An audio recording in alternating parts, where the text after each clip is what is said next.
Él, que se pensaba a salvo en la templada penumbra,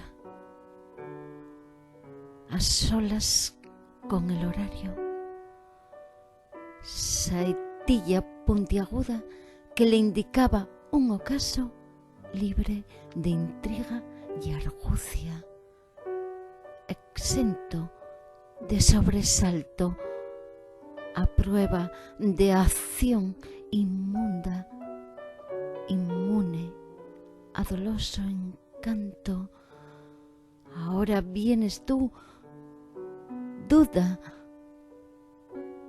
recubierta de amaranto y emisaria de la astucia, alteras su mundo calmo.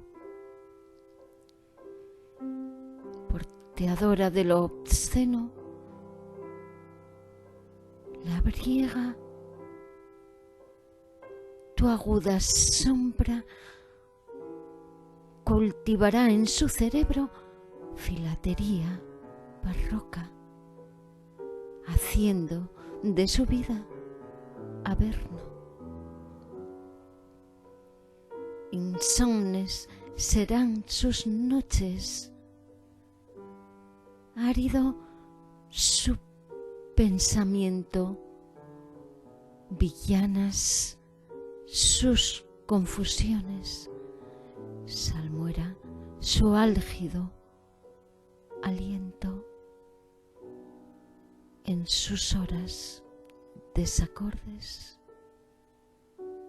graznidos de cuervo añejo.